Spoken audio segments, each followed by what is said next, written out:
Ang asawa kong tinitingala ng lahat. Ating subaybayan ang buhay ni Daryl Darby. Magandang araw mga ka-master. Salamat sa patuloy na pagsuporta sa ating channel. Ang iyong pag-subscribe ang aking lakas, malaking pasasalamat ko sa inyo. Kabanata 2911. Salamat. Pagkakita kay Celine, ngumiti si Daryl at taos-pusong pinasalamatan siya. Alam ni Daryl na sa oras na ito, tinutulungan ni Celine ang lahat. Si Celine ay ngumiti, at pagkatapos ay seryosong nagsabi, huwag maging masyadong magalang. Sa panahong ito, sinubukan ko ang maraming pamamaraan at nahanap ang maraming elixir para sa lahat, ngunit hindi ito gumagana. Daryl, gumagawa ka ng alchemy na napakataas ng mga nakamit. Mayroon bang paraan upang maibalik ang iyong lakas? Panipi, ha? Nang bumagsak ang boses, ang nakapaligid na si Yvette, Dax at iba pa ay nakatuon kay Daryl ng may pag-asa. Oo, ang mga nakamit ni Daryl sa alchemy, walang sino man sa mainland ang maaaring makipagkompetensya dito, dapat ay mayroon siyang paraan. Ako, sa harap ng paningin ng lahat, ngumiti ng mapait si Daryl at umiling, ito. Ang kauna-unahang pagkakataon na nakasalamuha ko ang sitwasyong ito. Ngunit huwag mag-alala, hayaan mo akong isipin ito. Kapag sinabi ito, kalmado ang ekspresyon ni Daryl, ngunit ang puso niya ay lihim na nababalisa. Mapaniri talaga ang sungay na ito. Kumuha pa siya ng isang sanggang peel. Hindi pa ito naitala sa kanyang promise peel. Pinag-uusapan kung saan nais ni Daryl na subukan ang pino na antidote. Ngunit mabilis niyang natanggal ang ideya. 3 taon na ang nakalilipas, nahuli ang lahat mula sa pamilyang Carter. At binigyan sila ng Haitian peel. Sa oras na iyon, siya ay labis na nagtitiwala at naisip na ang epekto ng Haitian peel ay katulad ng Heaven Cult peel. Ang pagkahilo at sakit ng tiyan muli. Sa mga natutuhang aralin noong nakaraang panahon, hindi naglakas loob si Daryl na gumawa ng anumang mga panganib. Paano? Nang makita na matagal nang hindi nagsasalita si Daryl, hindi mapigilan ni Celine na magtanong, mayroon bang paraan? Huminga ng malalim si Daryl at umiling. Ito. Nang makita ang eksenang ito, si Yvette lahat ay medyo nabigo. Kahit si Daryl ay walang magawa, maaaring ang mga taong katulad niya ay hindi makakakuha ng kanilang lakas sa buong buhay. Sa sumunod na segundo, may naisip si Daryl, ang kanyang mga mata ay kumislap, at sinabi niya, hindi ko mapigilan, ngunit tiyak na magagawa ito ng Senior Divine Farmer. 3 taon lamang ang nakalilipas, siya at si kapatid na Divine Farmer ay bumalik sa Buzzsaw Mountain upang mabuhay ng mag-isa. Ang bundok ay umaabot sa libu-libong mga milya. Napakalaki nito, napakahirap hanapin ang mga ito. Panipi, hindi mapigilan ni Daryl na isipin si Zubaji nang sinabi niya ito. Sa oras na iyon, sa daanan sa ilalim ng lupa ng palasyo ng North Mona, hinabol si Daryl ng hindi makatuwiran na Changer at nasagasaan si Zubaji. Sa tulong ni Zubaji, nasupil niya si Changer. Sa oras na iyon, isinasaalang-alang ang sitwasyon ng Changer, dinala ni Zubaji si Changer sa Buzzsaw Mountain upang hanapin si Divine Carter. Ngayon, kalahating buwan na ang lumipas at hindi niya alam kung ano ang sitwasyon. Daryl, si Dax ay mukhang walang imek, hindi mo ba sinabi ito? Kahit na alam mo na may paraan si Divine Farmer, ngunit hindi ka makahanap ng lugar para manirahan siya sa liblib, hindi ba ito walang silbi? Napakamot ng ulo si Daryl, at biglang isang iglap ng inspirasyon, bilang karagdagan kay Divine Farmer, may isa pang tao. Sino? Narinig ito, lahat ng nasa paligid ay nagtanong halos magkasabay. Si Daryl ay nagpakita ng isang bahagyang ngiti, banal na sektor ng ulo, Lu Dongbin. Si Lu Dongbin ay isang master ng sekta ng Dao, papalawak na sinauna at moderno, makapangyarihan, kahit na si Yang Jian noon ay natatakot sa 3 puntos. Dapat mayroong isang paraan upang pagalingin ang lahat.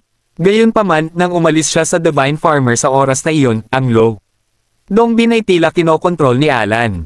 Bukod dito, si Alan ay nagkaroon ng bakasyon sa kanyang sarili, at mahirap malaman kung saan ang kinalalagyan ni Lu Dongbin mula sa kanyang bibig. Ngunit sa anumang kaso, ang paghahanap ng Lu Dongbin ay mas mahirap kaysa sa paghanap ng Divine Farmer. Oo, pumunta sa Divine Farmer.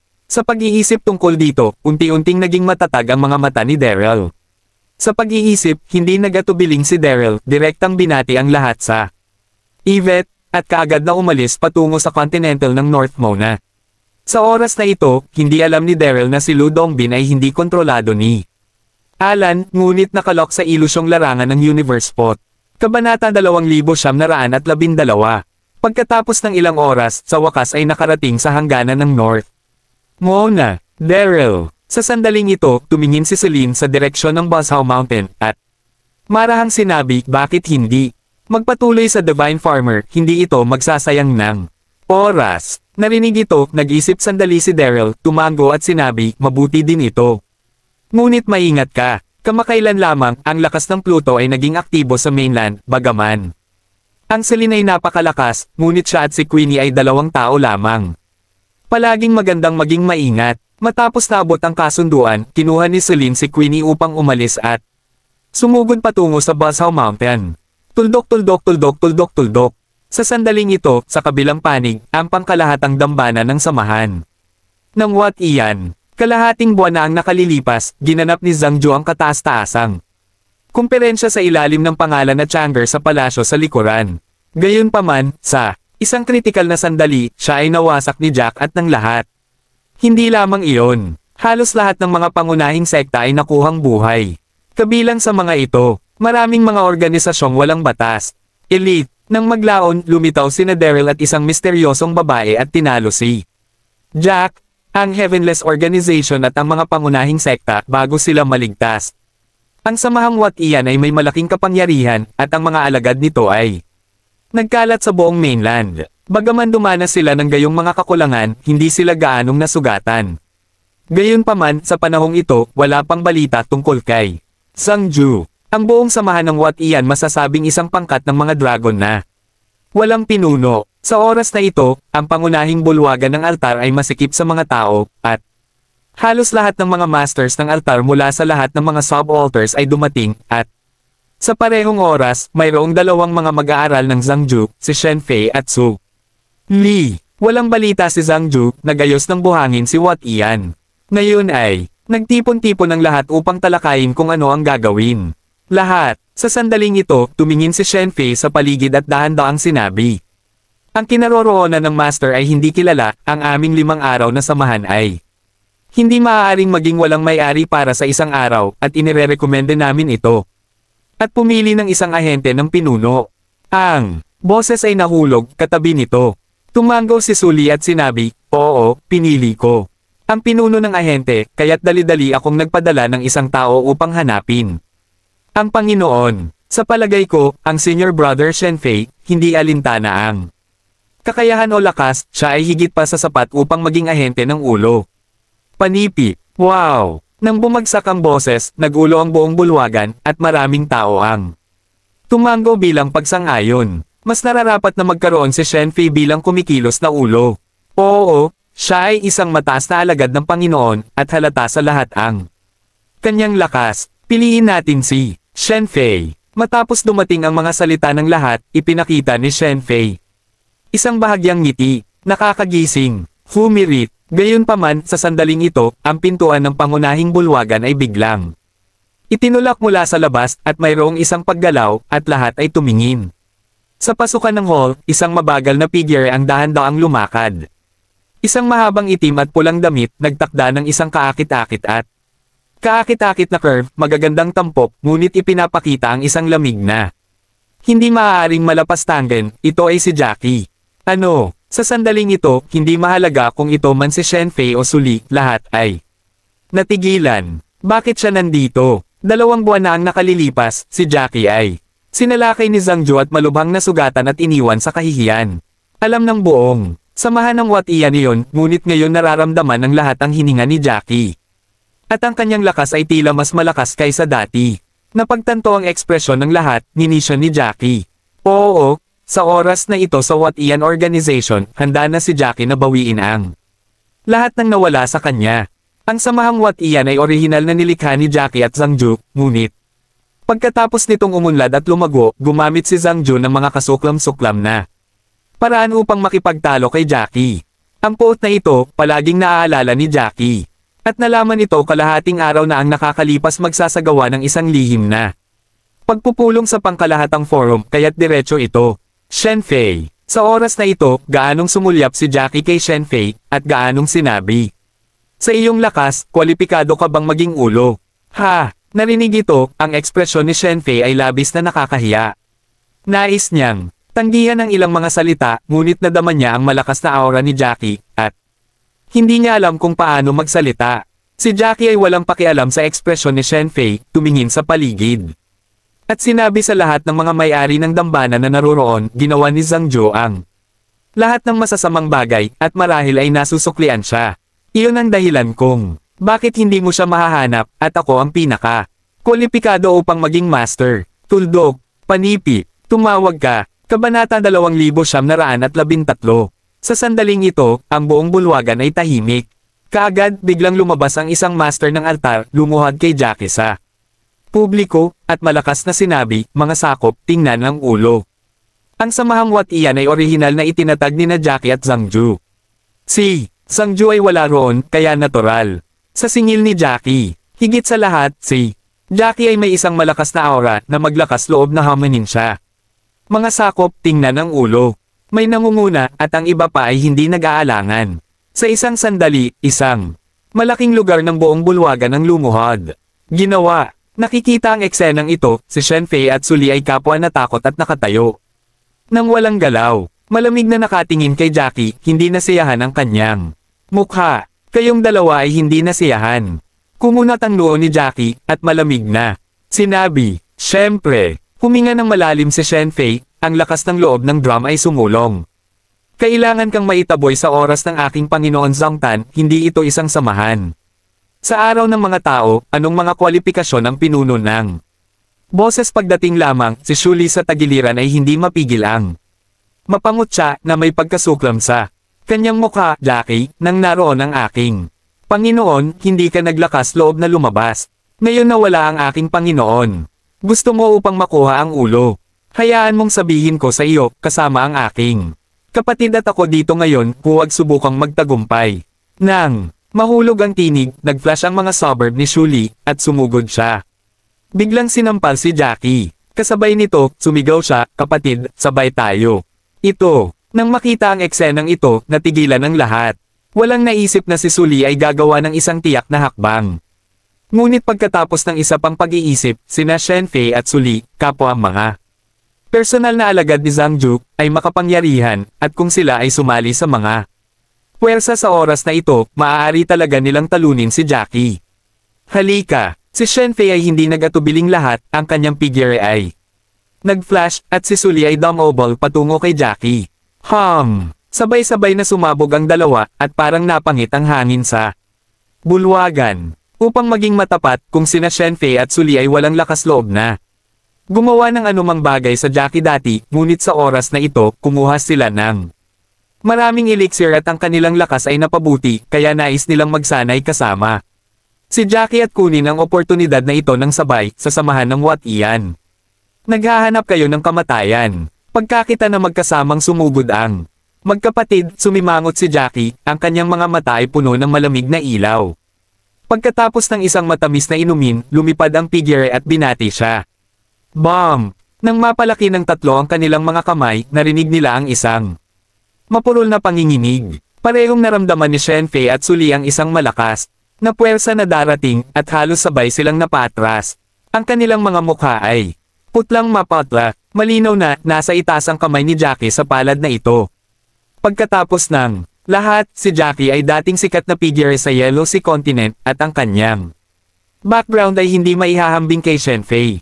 Nakatayo pa rin, nagulat sina Shenfei at Sully. Hindi inaasahan, ang Jackie na ito ay tila maislan, ngunit ang kanyang lakas ay napakalakas. Sa sandaling ito, Jackie ay ngumiti ng mapanghamak habang silang dalawa ay hindi bumagal, ang kanyang katawan ay nag-flash, at hinampas niya ito ng direkta sa harap ng Shenfei. Sampal. Sa sampal na ito, ginamit ni Jackie ang lahat ng kanyang lakas. Sumubo si Shenfei. Mapatla ang kanyang mukha, at lumipad siya ng higit sa 20 metro, na nagsusuka ng maraming bibig ng dugo. Ang pagkatao ni Jackie ay mayabang. Nakikita ang hindi nasisiyahan na si Shenfei sa sarili sa publiko, syempre hindi niya ito maaalisan ng madali. Kapatid, nakikita ang eksenang ito, hindi napigilan ni Sully na sumigaw at akmang tutulong kay Shenfei. Gayunpaman, sa sandaling ito, dumiretso si Jackie kay Sully. At sinampal siya ng magandang mukha. Nanginginig ang katawan ni Sully, at likas na gustong lumaban. Ngunit si Jackie ay napakabilis upang makapagreaksyon. Sampal. Ang sampal na ito ay direktang sinampal din kay Sully na lumilipad ng higit. Sa 10 metro ang layo at sa wakas ay lumapag sa tabi ni Shenfei. Kabanata 2914. His. Nang makita ang eksenang ito, ang lahat sa paligid ay huminga ng malalim. Ito, si Jackie ay masyadong malakas at sina Shenfei at Sully ay sumali.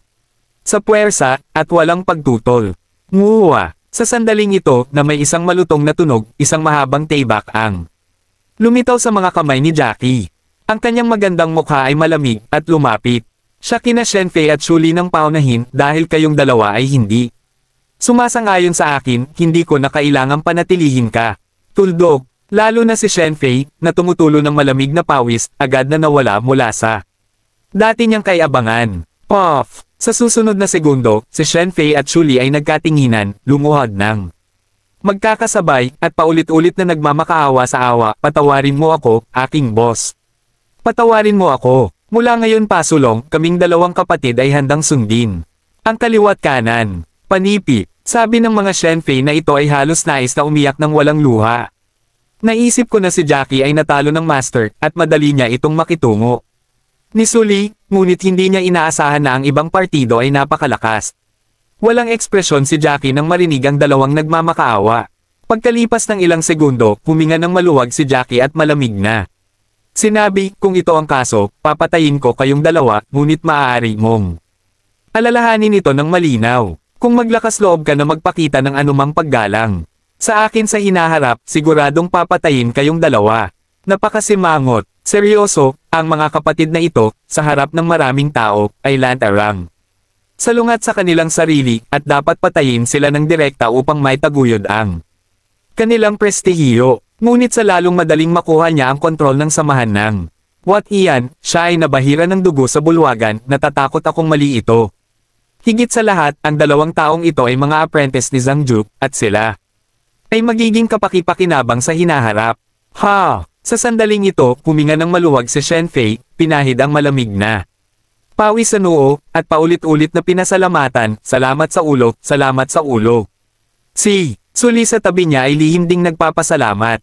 Matapos magsalita, ang dalawang nakatatandang kapatid na lalaki at babae ay tumayo ng maingat at hindi naglakas loob na magpakita. Ilang sandali, bumalik sa katahimikan ang bulwagan, ngunit ang katahimikan ay nakadama ng pagkalumbay sa mga tao. Ulo. Sa oras na ito, isang piling alagad ay lumakad at magalang na sinabi kay Yu Wenyan, ngayon ko lang nakuha ang balita na kinuha ni Daryl ang lahat mula sa pamilyang Carter at nagtungo sa North Mono Continent. Tila nais niyang tanungin ang Holy Sect to ask for elixir. Panipi. Ang alagad ng samahang Wat Iyan ay nagkalat sa buong bansa at halos pamilyar sila sa mga gawain ng mga ilog at lawa. Daryl. Sa sandaling ito, nang marinig ang pangalan ni Daryl, ang magandang mukha ni Jackie ay biglang nagsiwalat ng bakas ng pagiging komplikado at sama ng loob. Sa oras na iyon, lihim na kinalkala ni Zhang Ju ang kanyang sarili at binigyan ang kanyang sarili ng gamot. Bagaman mayroong ilang mga pagkakataon sa bagay na ito, ipinagmamalaki ni Jackie ang kanyang puso at itinuturing na ang pagiging inosente ay mas mahalaga kaysa sa kapalaran, kaya't palagi siyang may hawak na galit sa kanyang puso. Masasabing palaging nais niyang patayin si Daryl at mapawi ang galit niya. Alam ko, sa wakas, ang mapula na labi ni Jackie ay bahagyang bumukas, at hinawakan niya nang marahan ang kanyang kamay, bumalik ka kayong lahat. Nang sabihin niya ito, kalmado ang mukha ni Jackie, ngunit ang kanyang mga mata ay kumislap sa lamig. Sa pagsasalita tungkol dito, nais ni Jackie na dalhin ang mga piling tao ng organisasyong Wat Iyan upang maarang at patayin si Daryl, ngunit ang katotohanan na siya ay inagaw ng kanyang pagiging inosente ni Daryl ay hindi dapat malaman ng napakaraming tao. Oo, ulo. Naririnig ang order, lahat ng tao sa bulwagan ay dahan-daang umalis sa hall. Nang makita ang lahat na umaalis, kagad na nagsulat si Jackie ng isang liham at inatasan silang magmadali sa Xian Pavilion. Oo, handa si Jackie na payagan ng Lord Xian Pavilion na tulungan. Iniisip ito ni Jackie, nag-iisa siya, hindi kalaban ni Daryl, ngunit hanggat sumasalo siya sa puwersa sa kanyang nakababatang kapatid, tiyak na magtatagumpay siya sa paghihiganti. Tuldok tuldok tuldok. Sa kabilang panig, dinala ni Daryl si Yvette at ang iba pa, at pagkatapos ng mahabang paglalakbay na 10 oras, sa wakas ay nakarating sa paligid ng Saint. Sek, tumawag ka, Kabanata 2915. Sa sandaling ito, si Daryl ay tumingin sa hindi kalayuan, at ang itinayong etniko na grupo sa tuktok ng bundok ay namumula sa mga ulap at ambon tulad ng isang engkanto. At siya lubos na naantig. Sa parehong oras, naisip din ni Daryl si Diane. Nang siya ay nakatakas mula sa banal na sekta, siya at ang kanyang Panginoon. Na si Diane ay gumamit ng mahiwagang anting-anting at ipinadala sa iba't ibang mga lugar. Ngayon ay halos kalahating buwan na ang lumipas, at hindi ko alam kung ano ang nangyari sa Diane. Gayon din, si Alan ang naging ulo at kinontrol ang Holy Sect, kaya tiyak na hindi niya sasabihin sa kanyang sarili ang balita tungkol kay Lu Dongbin. Sa kasong ito, ang pagdidiretso pa ay tiyak na walang makakakuha. Sa pag-iisip tungkol dito, nilingan ni Daryl si Yvette at ang iba pa, magpahinga muna kayo, pupunta ako upang suriin ang balita. Si Yvette at ang dakilang sage ay walang panloob na lakas at sinugod upang dalhin sila. Kung doon ay isang salungatan kay Alan, dapat. Kung mayroon akong maraming problema, nag-iisa pa rin ako, kaya't suriin mo muna ito. Nang marinig ito, tumango sina Yvette, Dax at iba pa. Sa parehong oras, hindi maiwasang marahan ni Yvette, mag-ingat ka. Tumugon si Daryl, at pagkatapos ay huminga ng malalim, sinamantala ang gabi. Tahimik na patungo sa pangunahing dambana ng St. Zong. Roar! Nang papalapit na siya sa paanan ng Holy Sect Mountain, biglang tumigil si Daryl, pakiramdam niya may mali. Si Daryl ay naghihirap sa kamatayan. Ang boses ay nahulog, at ang dalawang kaakit-akit na figure ay biglang sumugod sa kakahuyan, may hawak na isang mahabang tibak, at dumiretso kay Daryl. Malinaw na, matagal na siyang naghihintay dito. Damn it, alam ni Alan na darating siya, kaya't nagpadala siya ng isang tao upang mag-ambush ng maaga. Nagulat si Daryl, mabilis na umiwas, at pagkatapos ay tiningnan ng mabuti. Natigilan siya. Nakita ko ang dalawang babae sa harapan ko, ang isang malamig at mayabang at ang isa ay kaakit-akit. Ito ay Jackie at Zian Pavilion. Sa wakas, nag-react, nakangiti kay Gezo, huwag noon isang kontinente sa Yellow Sea, na hindi namamalayang lumipas ng higit sa 3 taon, ay hindi inaasahan ng Gezo higit pa at mas kaakit-akit. Sinabi ng mga oras na iyon, mukha namang nakaka-relax si Daryl. Narinig ito, ang mukha ng master ng pavilion ay namula, at siya ay napahiya. Daryl, ikaw ay isang basura, orihinal na hinahangaan kita, ngunit hindi ko inaasahan na insultuin mo ang kawalang kasalanan ng aking kapatid. Ngayon dapat kitang patayin. Sa tabi ng apoy ng Jackie, ang mga mata na kumikislap ng galit ay higit pa. Kapatid, huwag mong sabihin sa kanya ang kalokohan. Sa oras na ito Jackie, ang aking puso ay lubos na nasasabik, naisip na.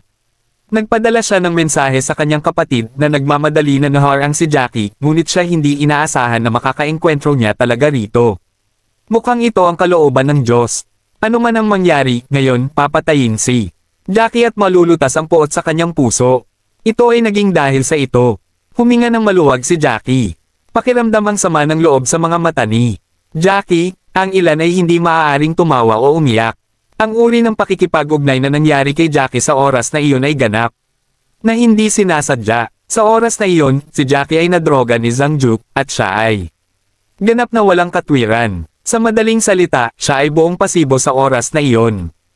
Ngunit ang babaeng ito ay naniniwala na sinira niya siya, na talagang hindi makatuwiran. Sa pag-iisip tungkol dito, mamantong hininga si Daryl at sinabi, Jackie, tiyak na bibigyan kita ng isang account kung ano ang nangyari sa ating dalawa. Ngunit mayroon akong mga mahahalagang bagay na dapat gawin ngayon. Inaasahan ko kayong dalawa na, okay. Panipi, naghihintay pa rin sa kanilang balita sina Yvette at Dax. Huminto ka sa pakikipag-usap sa akin. Ang mukha ni Daryl ay may elo, tamad. Magsalita ng kalokohan, at bumagsak ang boses, kinuyam ng kanyang kamay na jade ang mahabang espada at mabilis na sinaksak si Daryl. Tumawag ka. Ang tibak na ito ay naglalaman ng 10 matagumpay na kapangyarihan ni Jackie. Malinaw na makikita na kung saan dumaan ang mahabang tibak, ang balot na hangin ay tila napangit. Kasabay nito, ang Pavilion Master sa tabi niya ay nagbigay din ng marahang sigaw at sinampal ng palad si Daryl. Si Daryl ay malamig na ngumiti, nakatayo roon na nakatayo tulad ng mount. Tay! Oh, bakit mag-abala? Pagmamasid sa mga kapatid na atake ng sabay, mahinang single ni Daryl, at sabay na hinimok ang figure, iniiwas ang mahabang espada ng Master ng Pavilion, at direktang sumabog sa gilid ng Pavilion Master. Kabanata 2916. Sa susunod na segundo, hinawakan ng Master ng Pavilion at mga palad ni Daryl, at biglang nanginig ang katawan, at biglang umatras. Pinag-uusapan ito, bagaman ang may-ari ng Pavilion ay Zian Pavilion, ngunit ang kanyang lakas ay mahina kaysa kay Jackie, hindi siya kahit nakalaban ni Daryl. Kaagad bago mag-react ang Master ng Pavilion, nakita niya si Daryl na bahagyang ngumiti, Samandal, mabilis na itinaas ang kamay sa katawan nito, at sa maikling panahon, tinapik ang Akya Point ng Master ng Pavilion, at hindi na siya makagalaw. Ito, ang puso ni Pavilion Master ay nanginginig, nagulat. Matapos ang 3 taong pagkawala, ang lakas ni Daryl ay naging mas nakakakilabot, at wala siyang kapangyarihang labanan. Kasabay nito, napaatras din si Jackie. Gayunpaman, sa sandaling ito, ginisyon ni Daryl, at direktang ipinatawag ang halberd ng pagpipinta ni Fang Tian upang makilala si Jackie. Dang! Ang mahabang espada ni Jackie ay nabanggaan ng pinturang halberd ni Fang Tian, at may malakas na ingay. Nararamdaman lamang ni Jackie na may isang malakas na puwersa ang dumating, at ang mahabang tibak ay medyo hindi nito kayang hawakan. Ito, ang lakas ng Daryl na ito ay lumalakas at lumalakas. Paano ito nangyari? Sa oras na ito, kapwa inis at nabigla si Jackie. Naisip niya na maaari niyang pigilan si Daryl sa pamamagitan ng pagsali sa puwersa sa kanyang nakababatang kapatid, ngunit hindi niya inaasahan na ang kanyang nakababatang kapatid ay mapupunta ni Daryl sa isang paglipat, at siya rin ay nasa panganib sa oras na ito. Nang lihim na nagulat si Jackie, nakita niya ang pulso ni Daryl at direktang sinampal ito. Ang bilis ng palad na ito ay masyadong mabilis para makatakas si Jackie, at sa oras na iyon ay magagamit lamang niya ang kanyang panloob na puwersa upang batiin siya ng isang palad. Boom! Ang 2 palad ay hinawakan, at may isang mapurol na panginginig. Sa sandaling ito, ang katawan ni Jackie ay umatras ng maraming mga hakbang, ang kanyang mukha ay agad na pangit. Mula nang kunin ang Chaos Yin Pearl ng Noah, naging masigla ang panloob na lakas ni Daryl. Siyempre, hindi si Jackie ang kalaban niya sa palad na ito. Ikaw, nararamdaman lamang ni Jackie na ang kanyang dibdib ay napuno, pinatatag niya ang kanyang figure, tumingin kay Daryl na gulat at galit, tuluyan ng natigilan. Ito, paano ito posible? Alam mo, kalahating buwan na ang nakakalipas, nakipaglaban pa rin siya kay Daryl ng higit sa 1 dosenang pag-ikot, gaano katagal ang lumipas mula nang lumakas ang lakas ng bastardo na si Daryl. Nang makita ang ekspresyon ni Jackie, bahagyang ngumiti si Daryl, kumusta naman? Ngayon ay kumbinsido. Sa pamamagitan nito, mabilis na lumapit si Daryl at tinapik ang mga puntong acupuncture ni Jackie ng 2 beses. Bigla na lang nanginig ang katawan ni Jackie at hindi makagalaw ng kahit isang galaw. Ate, nang makita ang eksenang ito, ang ekspresyon ng Master ng Pavilion ay nagbago ng husto, hindi niya mapigil ang bulalas, at tinitigan ng masigla si Daryl. Nang sabay, sa oras na ito, ang Pavilion Master ay nagulat. Bagaman hindi sila at si Jackie ay magkakapatid na biolohikal, lumaki silang magkasama at alam ang lakas ni Jackie. Sa loob ng mainland, mayroon lamang isang bilang ng mga tao na maaaring talunin siya, ngunit si Daryl sa harap sa kanya, napakahina nito. Daryl, bastard ka. Sa pagkabigla, mahigpit na kinagat ng daliri ng Pavilion ang kanyang mga labi at bulalas, mabilis na malutas ang puntong acupuncture. Mapawi ang puntong acupuncture. Narinig ito, tumingin si Daryl sa kanya ng nakangiti, Pavilion Panginoon.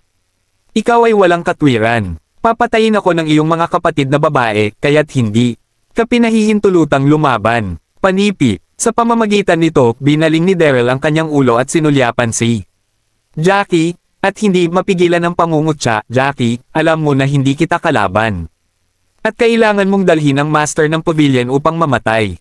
Sinabi mo, ay ito ay isang sadyang regalo. Nasaan ang pintuan? Panipi. Habang nagsasalita, si Daryl ay tumangala at pababa kay Jackie, at pagkatapos ay ikiling ang kanyang ulo upang hanggan ng Master ng Pavilion.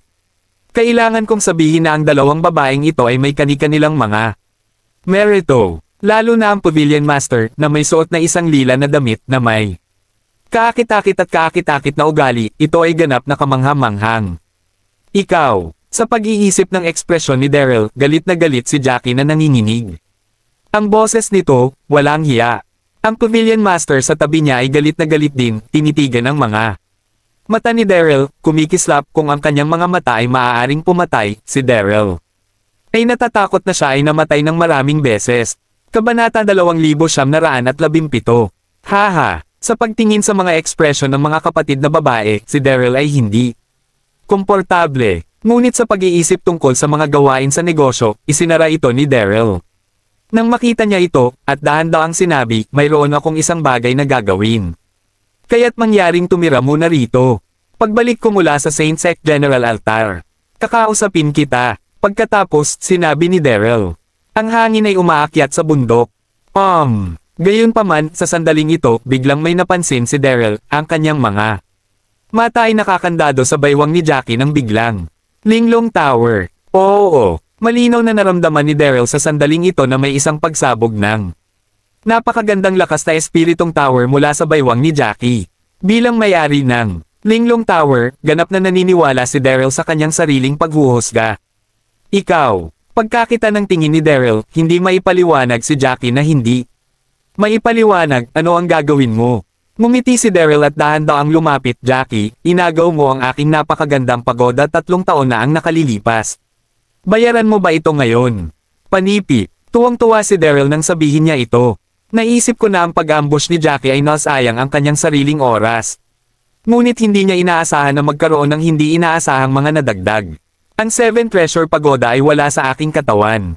Nang madilim na, kinalkala ni Zhang Ju, lumapag ako sa General Altar ng Heavenless Organization. Kumikislap ang mga mata ni Jackie, kinagat ang labi-labi at sinabing, kung nais mong ibalik ang pagoda, umalis ka, hanapin mo si Zhang Ju.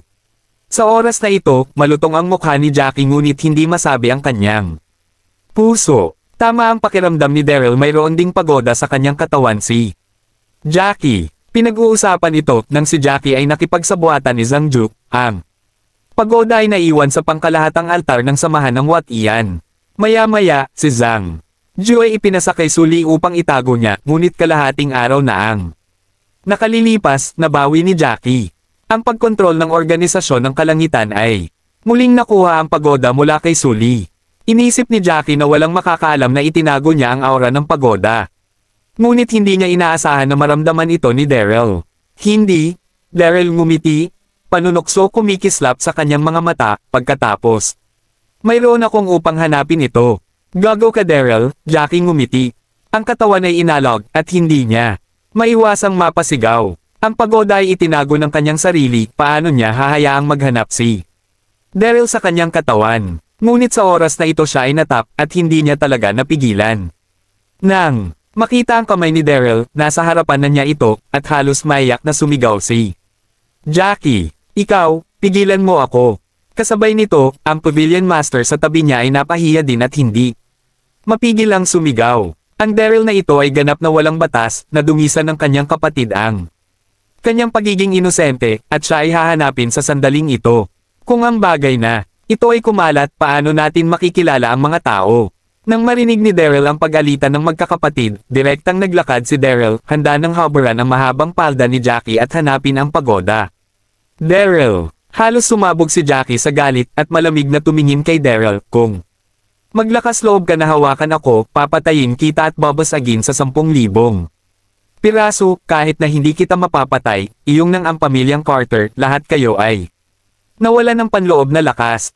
Pagdating ng oras, ayaw nang mabuhay. Panipi, sa oras na ito, napilitan din si Jackie na gamitin ang pamilyang Carter. Bilang isang banta, narinig ito, biglang nagalit ang puso ni Daryl. Ang Jackie na ito ay talagang malupit at hindi nababago. Sa oras na ito, naglakas loob siyang banta ako. Kasama ang pamilyang Carter, na bigla. Sa sumunod na segundo, hindi nagatubiling si Daryl, sinampal ang mukha ni Jackie ng sampal, at nang marinig ang sigaw niya, nabulag ang buong tao. Di nagtagal, nag-react si Jackie tumingin sa hangin ng bundok, galit na. Sumpa, Daryl, you and I? Today, you would better kill me, otherwise, I will let you die without burial. Alam niya ang pananambang ngayon. Bigo, hindi siya pinakawala ni Daryl na madali. Sa halip na mapahiya siya, maaari na rin siyang mamatay. Ninisya ni Daryl at gaanong nagsabi, Jackie, gusto mong mamatay, ngunit hindi kita hahayaang mamatay ka. 3 taon na ang nakalilipas, sinamantala mo ang aking panloob na lakas upang nakawin ang pagoda at naipit ako sa isang yungib na naghihintay na mamatay. Hindi ko pa napaayos ang bayarin sa iyo. Panipi, Kabanata 2918. Matapos itong sabihin, papatayin ni Daryl ang palda ni Jackie. Siya. Ngunit sa sandaling ito, nakarinig ako ng isang tunog ng mga yabag sa kalsada ng bundok. Dali-dali na itinaas ni Daryl ang kanyang mga mata at sumimangot. Nakita niya na ito ay isang pangkat ng mga nagpapatrulyang alagad ng Saint Sect, mayroong 7 o 8 tao sa pila, at papalapit na sila rito. Nang makita ang eksenang ito, nanginig din si Jackie at ang master ng pavilion, labis na komplikado. Ang basurang ito na si Daryl, hindi ba niya hahanapin ang kanyang sarili sa harap ng mga alagad ng Saint Sect mamaya? Sok. Napagtanto ang pagbabago sa ekspresyon ni Jackie, mahinang tumawa si Daryl. At sarkastiko na sinabi, ang diyosa ng mga ilog at lawa ng marangal na Yellow Sea Continent, may mga oras na takot pa rin siya. Ikaw, mahigpit na kinagat ni Jackie ang kanyang mga labi, nahihiya at nagalit, binitawan mo ako kaagad. Panipi, sa palagay mo posible. Dahan-dahang sinabi ni Daryl dahil naihatid ito. Sa pintuan, paano ko madali pumunta ka? Panipi. Kasabay nito, lumakad si Daryl gamit ang isang kamay.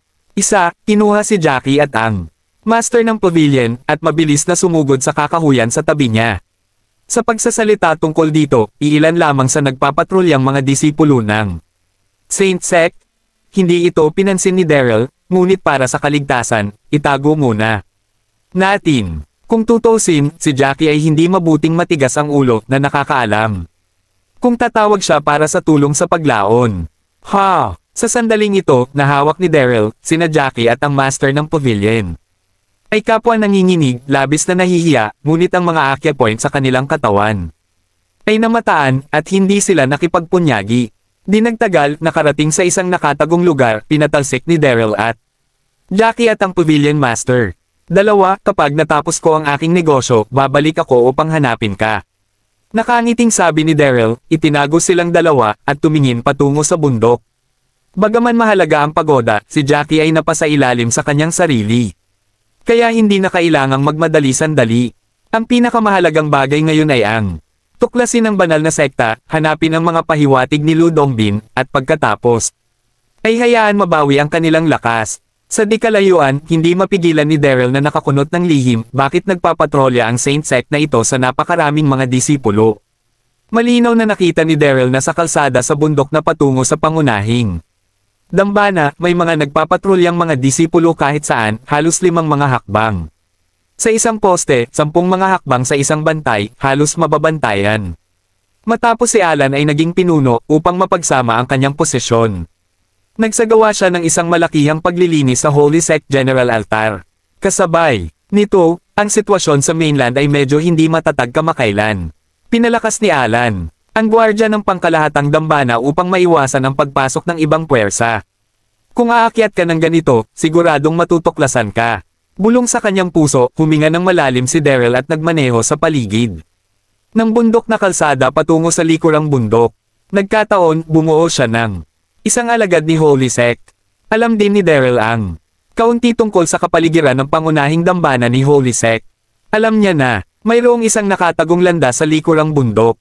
Pinag-uusapan kung saan, ang landas ay napakatarik, at ito ay matambok kung hindi mo sinasadya itong ginawa. Kailaliman, ngunit para kay Daryl, hindi ito mahirap. Tumawag ka. Nang makarating siya sa likurang bundok, hindi napigilan ni Daryl na huminga nang malalim. Kasabay nito, nakita niya ang isang nag-iisa na alagad ng patrol sa kanyang harapan. Naka-order na. Malaki. Si Daryl ay nag-iisip tungkol sa pagtatanong sa isang tao na tanungin, nang makita ang isang ito na nag-iisa, sumugod siya ng walang pag-aalangan. Nabigla. Nang makarating siya sa harap, mabilis na binaril ni Daryl at tinatakan ang mga puntos ng acupuncture ng disipulo na may bilis ng kidlat. Sa isang sandali, nanginginig ang katawan ng disipulo at hindi na siya makagalaw. Ikaw. Pagkakita kay Daryl, hindi nataranta ang disipulo at nanginginig ang tinig. Sino ka? Huwag kang magpanik. Bahagyang ngumiti si Daryl at mahinahon na sinabi, hindi kita sasaktan. Nagtatanong lang sa iyo ng ilang mga katanungan. Panipi, narinig ito, bahagyang humina ang nervyos na ekspresyon ng alagad at tumango. Alam mo ba ang dating pinuno, nasaan si Lu Dongbin ngayon? Diretsong tanong ni Daryl. Ito, ang alagad ay natigilan na may mapait na ekspresyon sa kanyang mukha. Kamahalan, hindi ko alam ang tungkol dito. Ngayon pa lang ako sumali sa banal na sekta, at hindi ko pa rin maintindihan ang sitwasyon ng pangkalahatang dambana. Mangyaring pakawalan ako, Panipi, Kabanata 2919. Sandaling ito, si Daryl ay walang magawa. Matapos na mahuli ang isang solong isa, bago pa rin siya, sa susunod na segundo, pinanood ni Daryl na nagbihis ang kanyang alagad, at ngumiti ng bahagya. Kung ito ang kaso, magkamali ako. Matapos bumagsak ang mga salita, pinutol ni Daryl ang palad ng ulo ng alagad ng isang palad. Ang disipulo ay walang oras upang mag-react, ang kanyang mga mata ay naging madilim at siya ay nahimatay. Walang pag-aatubili, hinailan ni Daryl ang alagad sa isang tagong lugar. Inalis ang maikling sando ng disipulo, isinuot sa kanyang katawan, at pagkatapos ay tinanggal ang badge ng baywang ng kanyang alagad. Matapos gawin ito, simpleng binihisan ni Daryl ang kanyang sarili na kaibahan sa hitsura ng alagad na iyon. Napag-isipan ni Daryl, sa halip na magmamadali ng ganito, mas makabubuting magpanggap na maging isang bagong disipulo. Pagdating ng oras, kahit na makatagpo siya ng problema, hindi niya madaling ihayag ang kanyang pagkakakilanlan. Matapos siyang magbihis, dahan-dahang pumasok si Daryl sa House Forbidden Area. Bago makatakas mula sa banal na sekta, sinabi ng alagad ni Alan na si Tina na si Lu Dongbin ay natrap sa masyadong ilusyon na lupain. Bagaman hindi alam ni Daryl kung ano ang masyadong ilusyon na kaharian, nahulaan niya na ang pasukan ay dapat na nasa likuran ng bundok na ipinagbabawal lupain. Sa oras na ito, hindi alam ni Daryl na ang tunay na pasukan ng masyadong ilusyong kaharian ay ang kayamanan ng bayan ng Saint Sek, ang Chencon Board. Matapos mapag-isipan, sinamantala ni Daryl ang kadiliman at nagsimulang mag-imbestiga ng mabuti sa paligid ng ipinagbabawal na lugar. Sa panahong ito, nakatagpo ni Daryl ang isang pangkat ng nagpapatrulyang mga disipulo, ngunit wala siyang alinlangan nang makita niya ang damit ni Daryl. Pagkalipas ng higit sa isang oras, biglang nag-alala si Daryl. Ang banal na sekta na ito sa bundok na ipinagbabawal na lugar, halos lumingon siya ng 2 beses, at wala siyang natagpo ang espesyal na pasukan. Nalulumbay, hindi mapigilan ni Daryl na nakakunot ng lihim nang makita ang isang bakuran sa harapan niya na may ilaw. Malinaw na nakita ni Daryl na ang bakuran ay ang lugar kung saan nag-urong si Changer dati. Nang maglaon ng si Changer ay kinuha ng taong nagpanggap na siya mismo, ang bakuran na ito ay naiwang hindi nagamit. Bakit may mga tao pa rito? May pag-aalangan sa kanyang puso, si Daryl ay mahinang humakbang at dahan-dahang lumakad. Pagpasok pa lang niya, natigilan si Daryl nang makita ang eksena sa loob. Pumunta ako, siya pala. Nakita kong may kandila na naiilawan sa tabi ng malambot na pagbagsak kong saan nakasabit ang tent ng gasa. Bumagsak siya, tahimik na nakaupo na may isang payat na figure, isang mahabang dilaw na damit, may isla ng mga tampok, ngunit isang bakas ng pagmamataas sa pagitan ng kanyang mga mata. Si Tina, ang panganay na alagad ni Alan. Matapos si Alan ay naging pinuno ng Holy Sect bilang kanyang paboritong alagad, tumataas din ang katayuan ni Tina, at salamat sa pabor ni Alan, sinakop din ni Tina ang pag-urong ni Changer. Si Tina sa ngayon ay nagmumuni-muni at nagbubungkal, at hindi man lang napansin na papasok na si Daryl. Ang Tina na ito ay talagang nalulula at mayabang dahil siya ang kasintahan ni Alan. Talagang sinasakop niya ang silid ni Changer. Umungol sa kanyang puso, hindi mapigilan ni Daryl na tumingin kay Tina. Pataas at pababa, lihim na napapailing. Dapat kong sabihin na kahit na maput si Tina, ang kanyang hitsura at figure ay isa sa ilang mga babaeng alagad ng Saint Sek.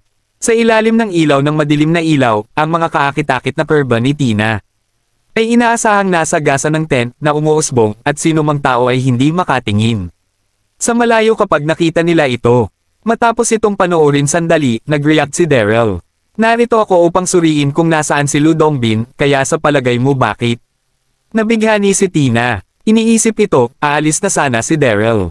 Wow! Gayunpaman, sa paglingon niya, aksidenteng hinawakan ni Daryl ang istant sa likuran niya at gumawa ng ingay. Kabanata 2920. Sino? Narinig ang kilusan, binuksan kaagad ni Tina ang kanyang mga mata at nagbigay ng isang malamig na tinig at kasabay nito ay nakakandado ang mga mata kay Daryl. Nagulat ang puso ni Daryl at mabilis siyang tumayo at tumingin kay Tina. Ngayon na siya ay natuklasan, wala na siyang ibang magawa kundi ang gawin ito. Bago ka ba dito? Noong gagawin pa ito ni Daryl, malamig na sinabi ni Tina na may konting paghamak sa kanyang tono, alam mo bang nandyan ito? Nag-makeup si Daryl, hindi man ito nakita ni Tina. Narinig ito, lihim na huminga si Daryl, at sinabi, hindi galit si Senior. Sister, hindi ko sinasadya. Nang sinabi niya ito, tumawa si Daryl sa loob. Ang Tina na ito ay hindi man lang nakita ang kanyang pagkukubli. Sa kasong iyon, nakakita siya ng dahilan upang mabilis na umalis. Kinunot ni Tina ang kanyang mga kilay, labis siyang hindi nasisiyahan, at nabalisa siya sa kanyang kasanayan. Ikaw. Sa susunod na segundo, si Tina ay tinatimad na magsalita ng kalokohan at hahayaan na niyang palabasin si Daryl, ngunit sa sandaling ito, ilang mga yabag ang tumunog sa labas ng pintuan. Kaagad pagkatapos, maraming magagalang na tinig ang tunog, Master Sister. Nagpahinga ka na ba? Fuck! Bakit may isang tao na naman dito? Nang makita ang sitwasyong ito, natigilan si Daryl. Si Tina ay hindi rin maipaliwanag na naiirite, at sinabing walang magandang hangin, kulina, ano ang problema? Konting bagay, sana ay payagan tayo ni Master Sister. Opo, maraming tao sa labas ng pintuan ang nagsabi. Narinig ito, sumimangot si Tina at mahinang sinabi, kung ganon ay lahat kayo ay pumasok. Ang boses ay nahulog, at ang tatlong alagad ay tinulak ang pinto, bawat isa ay may ngiti sa kanilang mga mukha, at labis silang pinuri kay Tina. Ang tatlong alagad na ito ay sumali lamang sa Holy Sect. Ang mas matangkad ay tinawag na Husheng, ang maliit ay tinawag na Luwei, at ang natitira ay tinawag na Ligwang. Hello, Master Sister. Sabay-sabay na sigaw nilang tatlo, at saka nagtipon-tipon ang kanilang mga mata sa katawan ni Daryl na mangha, at pagkatapos ay unti-unting lumapastangan ang bawat isa sa kanila. Kaagad pagkatapos, pinagtatawanan nilang tatlo at kakaiba. Chen Yang. Napakahirap mo, at nais na mangyaring ang malaking kapatid na babae. Haha, si Chen Yang ang alagad na na-knockout ni Yufeng dati dahil si Daryl ay espesyal na nagbihis, plus ang ilaw ay malabo, at ang tatlo ng Husheng sa oras na ito ay itinuturing siya bilang Chen Yang. Bagaman lahat sila ay mga bagong alagad, si Chen Xing ay introverted at palaging pinipiga ng iba, lalo na ang tatlong Husheng. Pagkuha nila ng pagkakataon, nilibak nila siya, ginawa. Ang pagkakita sa tatlong tao, tulad ni Tina, ay hindi nakita sa pamamagitan ng kanyang disguised, lihim na nakakatawa si Daryl, at sabay ay hindi ito pinansin. Manahimik ka. Nagalit si Tina nang marinig niya iyon, hindi niya mapigil ang hindi ngumuso, at pagkatapos ay tumingin sa tatlong Hushengs, ano ang hinahanap mo sa akin? Husheng tatlo ay mabilis na tumigil sa panunuya.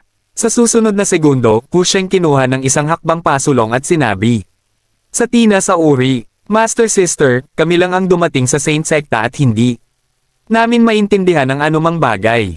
Mangyaring mag-ingat ng Master Sister sa hinaharap. Ang tatlo sa amin ngayong gabi. Narito, ito ay isang regalo na espesyal para sa Master Sister. Matapos bumagsak ang mga salita, mabilis na tumango bilang pagsang-ayon sina Luwei at Ligwang sa tabi nila. Si Husheng, ang tatlong tao, ay napakamakinis. Alam na si Tina ay ang kalaguyo ng ulo, at ang mga kilalang tao sa paligid niya, nais nilang mapalapit sa isa't isa at makagawa ng isang relasyon. Regalo, Kabanata 2921. Narinig ito, biglang lumuwag ang ekspresyon ni Tina.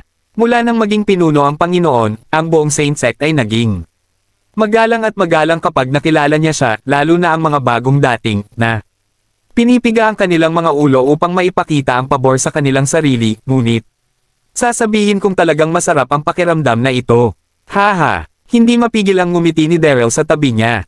Akala ko may isang bagay na mahalaga, ngunit ito ay naging isang regalo. Chen Yang, ano ang tinatawanan mo?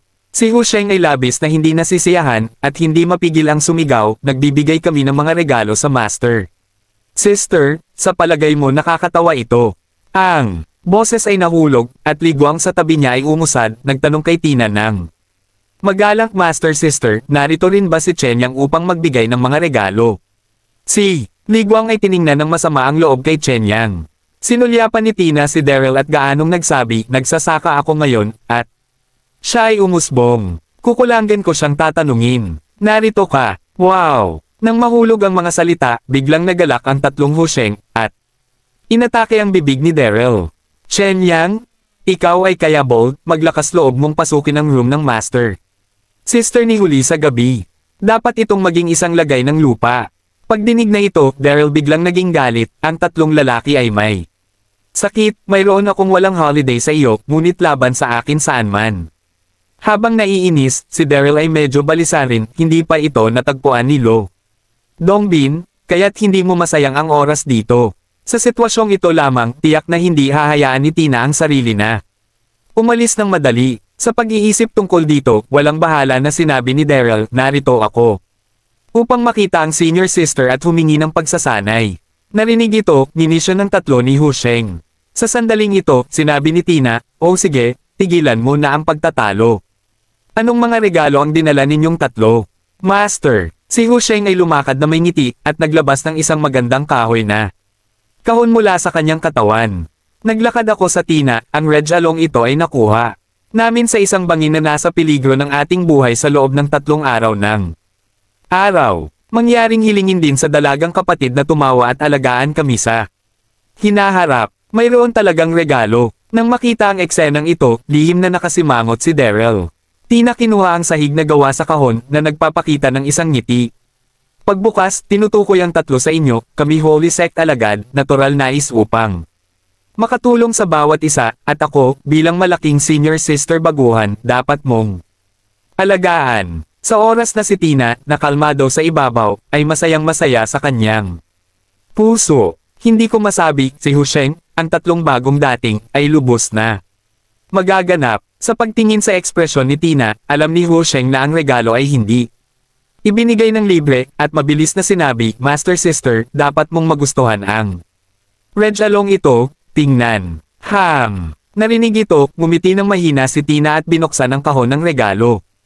Ang sumunod na segundo, nang makita niya ang red jalong nasa loob, nanginginig ang katawan ni Tina, at natigilan ang kanyang buong katawan, hindi maipaliwanag na nasa sabik. Nakita ko na ang loob ng kahon na gawa sa kahoy ay isang espiritual na damo, berde at nagniningning, na may isang makulay na halo na dumadaloy dito, at sa unang tingin ito ang pinakamahusay na gamot na halamang gamot.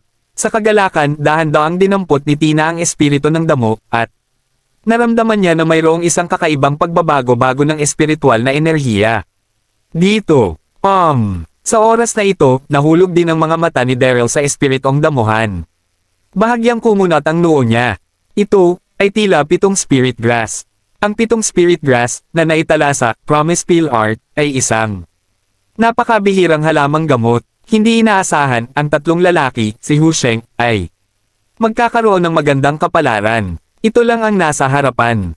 Kung na medyo kakaiba sa 7 spirit grass na inilarawan sa Promise Peel Art. Tuldok. Anong klaseng spirit grass ito? Hindi mapigilan ni Tina na magtanong ng may kagalakan. Bagaman si Tina ang paboritong alagad ni Alan, halos wala siyang kaalaman sa alchemy at gamot, at hindi niya masasabi kung anong uri ng halamang gamot ito. Ngunit ang kapangyarihang espiritual na nadarama sa loob, alam ko rin na napakahalaga nito. Si Husheng ay ngumiti ng may pagmamalaki at sinabi, Master Sister, ito ay tinatawag na kilangkaw. Sa mga sinaunang libro, ito ay isang sanggol na tinatawag na immortal na damo. Sinasabing matapos itong kunin, maaari nitong pagandahin ang mukha, paginhawahin ang mga kalamnan at paginahin ang katawan, ang ganitong uri. Nang nakapagpapagaling na epekto ay kamangha-mangha. Panipit, Kabanata 2922. Ano? Ang daming effects. Narinig ito, si Tina ay labis na nasisiyahan, hawak ang 7 spirit grass. Halos may lapag ito. Sa sandaling ito, ang tatlo sa Husheng ay nagkatinginan, at hindi nila masabi sa isa't isa ang mayabang. Haha, sa pagkakataong ito ay nagbigay ako ng napakahusay na regalo sa Master Sister. Sa hinaharap, aalagaan siyang mabuti ng Master Sister sa kanyang tatlo. Sa proteksyon ng Master na babae, tiyak na siya ay gagawa ng pag-unlad sa banal na sekta sa ang kinabukasan. Sa sandaling ito, si Tina ay may isang ngiti sa kanyang mukha, at ang kanyang puso ay labis na nasasabik. Master Sister, Sa sandaling ito, si Li Guang sa tabi niya ay ngumiti at sinabi, narinig ko. Nasa loob ng 12 oras pagkatapos na piliin ang 7 Spirit Grass, ito. Ang pinakamahusay na oras upang kunin ito. Maaari mo na itong kunin. Nais din naming makita ang epekto. Panipi, Master Sister ay napakaganda na. Matapos kunin ang 7 espiritu na. Damo, dapat ay maging mas ugal ito. Panipi, nagmamadaling tumugon din sina Hu Sheng at Lu Wei. Sa pakikinig sa mga salita sa kanilang tatlo, si Tina ay bahagyang ngumiti. Hindi maitago ang kanyang kaguluhan, malapit na niyang ubusin ang 7 Spirit Herb. Teka, sa sandaling ito, isang tahimik na Daryl sa tabi niya ay hindi mapigil ang magsalita. Sa sandaling ito, ang mga mata ni Tina at Hu Sheng ay nagtagpo kay Daryl. Ano? Sumimangot si Tina. Ang tatlong Hu Shengs ay madilim din. Baliw, ang bata na ito ay hindi. Kumbinsido nang makita niya ang Red Along ibinigay sa Master Sister at nais na guluhin. Tumawag ka. Huminga ng malalim si Daryl at sinabi, mayroong problema sa 7 espiritu. Nadamo na ito. Pinapayuhan ko kayo na huwag kainin ito. Kalmado ang tono, ngunit walang duda tungkol dito. Pinag-uusapan ito, sina Daryl at Tina ay nagkaroon ng isang malalim na bakasyon at hindi nila nais na maging nosy, ngunit ang nakikita ang 7 Spirit Grass sa harapan nila ay naiiba mula sa record sa Promise Pill Art, likas na huminto. Pa rin si Daryl. Ano ang sinabi niya? Nang bumagsak ang boses, lahat ng tatlo kay Hu Sheng ay natakot. Sa sumunod na segundo, humakbang si Hu Sheng at itinuro ang ilong ni Daryl. At sumigaw, Chen Yang, mayroon kang mali sa iyong espesyal na code. Ang 7 Spirit Grass na ito ay nakolekta naming tatlo sa talampas sa maghapon, ano ang maaaring problema? Panipi. Nang bumagsak ang boses, sumigaw din sina Li Guang at Lu Wei. Nagseselos ang batang ito, nang makita na binigyan namin ng regalo ang Master Sister. Naiinggit ako. Ang kakilakilabot na bagay na ito ay nagmumura lamang. Tatlong tanga. Sa sandaling ito, bahagyang nag-choke si Daryl at sinabi kay Hu Sheng.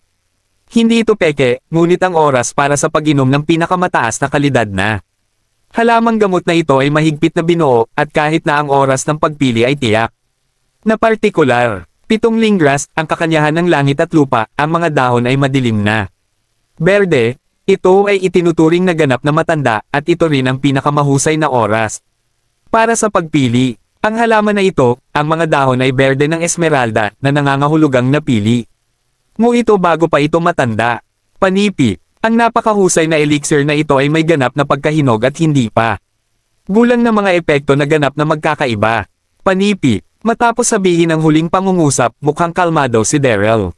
Oo, ayokong maunawaan ni Daryl noong una, ngunit pagkatapos ng maingat na pagmamasid, natagpuan niya ang problema. Si Tina o si Hu Sheng, lahat ay natigilan, nakatingin kay Daryl sa isang komplikadong pamamaraan, hindi makapagsalita ng mahabang panahon. Ang batang ito ay nagsasalita ng tungkol sa katotohanan, totoo ba ito o hindi ba kalokohan? Haha, sa wakas, si Hu Sheng ang unang nagreaksyon, na may mukha na puno ng hindi paniniwala, at ninisyon si Daryl, ayon sa iyo, tinipon namin ito ng maaga, at ang 7 espiritu na damo na ito ay hindi wasto. Sinabi niya ito, sa isang mapanukso na tingin, na pagpasyahan niyang nagseselo si Daryl at sadyang nagkukwento ng kalokohan. Kabanata 2923. Si Daryl ay bahagyang ngumiti, hindi ito magiging wasto, ngunit pagkatapos nakunin ito, magdulot ito ng paghinga sa paghinga. Seryoso, ayaw sabihin ni Daryl na ito, ngunit Hu Sheng tatlo ito ay sobra. Ngayon, at dapat nating turuan sila ng isang aralin. Bukod dito, si Daryl ay hindi nagsasalita ng kalokohan. Sa diskarte sa pangako na pill, mayroong isang malinaw na tala na ang pagkuha ng 7 espiritu na nakolekta ng maaga ay talagang magdulot ng panloob ng mga kaguluhan, at kahit na ang mga seryosong kaso ay haantong sa pagkalito at mga sitwasyong nagbabanta sa buhay. Narinig ito, si Hu Sheng ay natigilan saglit, at pagkatapos ay ninisyan. Ito ay tulad ng isang bagay, pagkatapos sabihin sa akin, saan mo nalaman ito? Naturally, nakita ko ito sa mga sinaunang libro. Daryl walang malasakit na, Kono, anong sinaunang libro? Patuloy na tanong ni Hu Sheng. Daryl chuckled lightly, no comment. Pinagsasama ng The Promise Pill Art ang kakanyahan ng alchemy sa buong mundo. Nagtala rin ito ng hindi mabilang na elixir at ganap na mga librong kayamanan. Nang detalyado, Paano ito masasabi sa kanila? Walang puna, hehe, sa palagay ko ikaw ay kalokohan lang. Narinig ang sagot na ito, mapang-uyam na tumingin si Hu Sheng, huwag. Isiping hindi ko alam kung ano ang iniisip ng iyong anak. Pinanood mo lang kami na. Nagbigay ng isang mamahaling regalo at ikaw naiinggit. Panipi, sina Li Guang at Lu Wei sa tabi nila ay nginisyon din. Kahit na si Tina ay hindi mapigilan na masulyapan si Daryl at malamig na. Sinabi, Chen Yang, tama. Pumasok ka sa aking silid ng pribado. Hindi ko pa, nababayaran ang account sa iyo. Kung hindi mo ako bibigyan ng isang kasiya siyang. Dahilan, mangyaring maghintay. Tingnan kung paano kita linisin. Matapos, bumagsak ang boses, direktang kinuha ni Tina ang 7 Spirit Grass. Tulad ng tatlong Hu Shengs, naisip din ni Tina na si Daryl ay lumabas. Palusot sa kanyang silid at nagkaroon ng masamang puso at naiinggit din siya sa mga mahalagang red along ibinigay sa kanya ng tatlong Hu Shengs. Sa puso ni Tina, si Daryl ay isang makitid na taong kontrabida, ang pinaka. Nakakainis. Nang makita na direkta niya itong kinuha, ngumiti si Daryl at walang sinabi. Sa parehong oras, ang tatlo ni Hu Sheng ay tumingin kay Tina, naghihintay. Para sa epekto, makalipas ang ilang minuto, may ngiti sa kanyang mukha si Tina. Bigla siyang sumimangot, ang kanyang maselang mukha ay napuno ng bakas ng sakit at di nagtagal. Ay lumitaw ang isang layer ng malamig na pawis sa noo niya. Ito. Nang makita ang eksenang ito, ang lahat ng tatlo kay Hu Sheng ay bobo at gulat na hindi maipaliwanag. Master Sister, sa sumunod na segundo, nag-react si Li Guang, humakbang at nag-ingat, ano? Ang nararamdaman mo. Pagkatapos ay tiniis ang sakit, mabilis na lumakad, sinampal ang mukha ni Li Guang ng sampal. Sampal. Ang sampal na ito ay halos ginamit ang kanyang buong lakas, tinakpan ni Li Guang ang kanyang mukha ay namamaga ng mataas, at ang buong tao ay binugbog. Si Tina ay hindi pa rin guminhawa, itinaas ang kanyang kamay, at sinampal ng husto sina Hu Sheng at Lu Wei. Kayong tatlo, sinusubukan ba ninyong patayin ako? Nanginginig ang katawan ni Tina at hindi mapigil ang sumigaw, ang aking panloob na lakas sa loob ay ganap na. Hindi nasisibo ngayon. Tama si Chen Yang. May problema sa 7 espiritu na damo na. Ito. Ano? Narinig ito, lahat ng tatlong Hu Sheng ay bobo, ang kanilang mga mata ay nakatuon kay Daryl, gulat na gulat. Nataman pa siya. Hindi, ang batang ito ay isang bagong alagad na katulad niya lamang. Paano? Niya lubos na naiintindihan. Ang tatlong Hu Sheng sa oras na ito ay hindi alam na hindi si Chen Yang ang nakatayo sa harap nila, ngunit si Daryl, na sikat sa mainland. Kayong tatlo, umalis ka sa akin. Sumisigaw si Tina, huwag mo akong makita. Na muli, ang tatlong Hu Sheng ay hindi naglakas loob na magpabeya at umalis sa silid. Na marumi, ang tatlong Hu Sheng sa oras na ito ang lahat ay nais na umiyak ng walang luha. Naisip nila na makukuha nila ang proteksyon ni Tina sa pamamagitan ng pagkuha ng pinakamahusay na elixir, ngunit hindi nila inaasahan na sa huli ay napapayat nila. Chen Yang, pagkaalis ng tatlo sa kanila, tiningnan ni Tina si Daryl ng malapitan, na may komplikadong mga mata dahil nakikita mo na may problema sa 7 Spirit Grass na. Ito, dapat mayroong solusyon, tama ba? Tulungan mo ako, panipi. Nang sinabi niya ito, ang tono ni Tina ay walang pag-aalinlangan, na may nakahihigit na postura. Sa kanyang puso, ang taong nasa harap niya, kahit na maraming nalalaman. Siya, ay isang bagong alagad pagkatapos ng lahat at hindi na kailangang yumoko. Siya. Kalamate 2,924. Tina. Sa pakiramdam ng higit na ugali ni Tina, mahinang ngumiti si Daryl, hindi. Kita hinayaang kunin ito ngayon lang. Hindi ka nakinig, hindi ka, di maniwala ka sa akin. Ngayon na may mali, iniisip mo ako. Panipi, bakit kita tutulungan? Panipi, kapag sinabi ito, walang malasakit ang tono ni Daryl, ngunit ang kanyang mga mata ay kumislap ng Schadenfreude. Ang piraso ng nana ito ay may isang masamang puso. Huling oras na siya ay nasugatan ni Lu Dongbin. Sinamantala niya ang panganib at nais na makakuha ng kanyang sariling madugong kasanayan sa labanan. Sa oras na ito, ganito siya natapos. At siya ay may sariling kakayahan. Bukod dito, hinanap ko ang ipinagbabawal na lugar ngayon lamang, ngunit hindi nahanap ang pasukan sa masyadong ilusyong kaharian at oras na upang tanungin. Si Tina, ano ang sinabi mo? Sa sandaling ito, Tina ang mata ay tumingin malamig. Kumusta bold anak na lalaki, maglakas loob makipag-usap sa akin pagkatapos ng Nakikita ko hindi mo nais upang manatili sa sariling ngunit senior kapatid na babae, sino ang nakilala ang buong Saint Sect ay hindi magalang. Kahit na ang mga Panginoon ng dambana ng 5 mga elemento ng altar ay magalang sa kanilang sarili, ngunit ang bagong dating sa harap niya, na umaasa sa ilang pag-unawa sa mga prinsipyong medikal, ay napakasungit sa kanyang sarili. Kung ayaw mong tumulong, pag-usapan lang natin ito, at mamamatay lang ito. Sa pag-iisip tungkol dito, nais itong gawin ni Tina, ngunit ang panloob na lakas ng kanyang dantian ay naging mas magulo, at wala siyang lakas sa kanyang katawan. Saktas. Nakikita ang galit ni Tina, si Daryl ay hindi man lang nagpanik, ngunit tiningnan siya ng may labis na interes, talagang isang huwad na tigre iyon.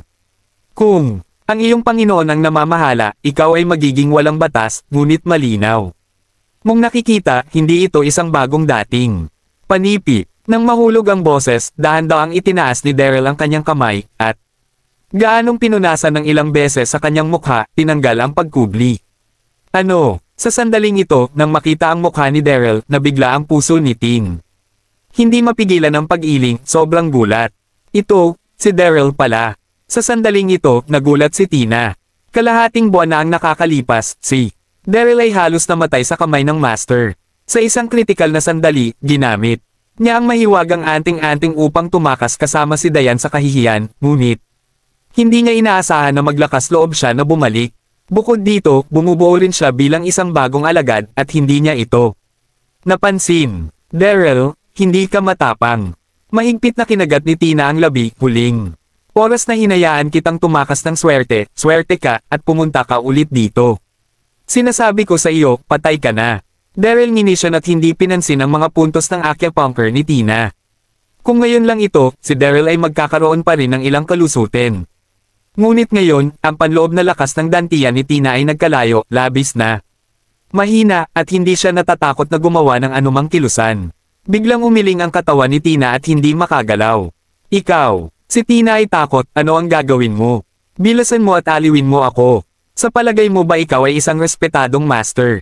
Ngumiti si Daryl, ngunit ang kanyang mga mata ay kumurap sa galit. Nang bumagsak ang boses, si Daryl ay lumakad kay Tina ng sunod-sunod. Malakas na sampal, at sinampal ang mukha nito. Sampal. Matapos ang sampal, narinig kong umiiyak si Tina, at biglang lumitaw ang isang sampal sa maputing mukha. Umasa ka sa pagmamahal ni Alan, walang malaki o maliit, at naging masungit ka sa aking Panginoon ng maraming beses.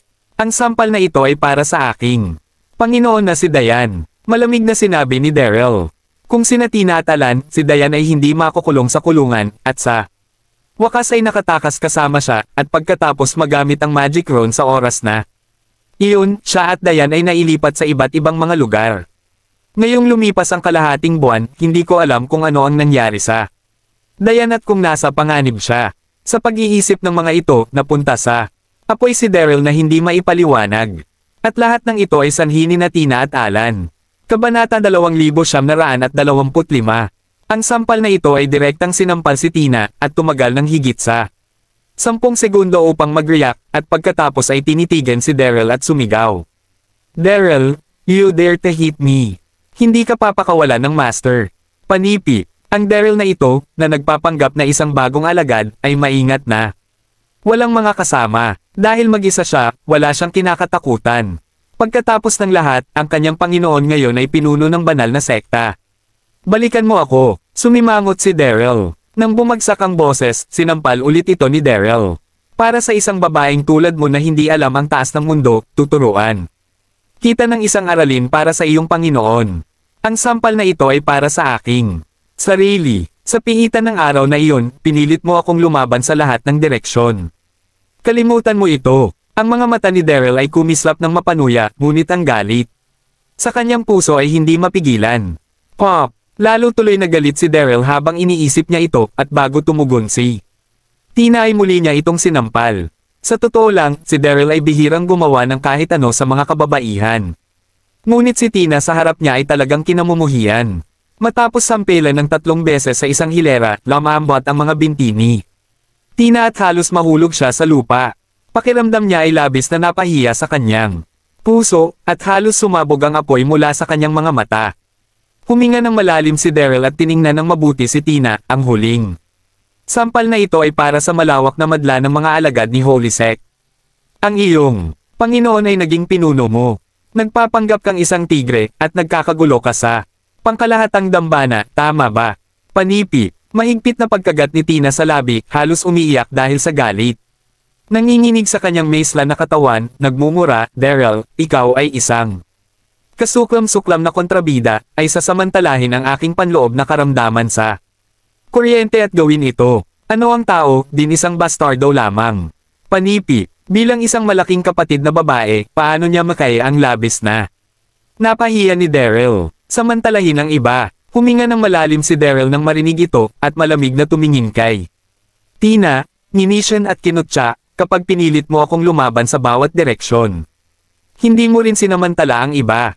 Magkasama tayo sa dalawa. Ngunit kung sasabihin mo iyan, ipapakita ko sa iyo kung nasa panganib ka.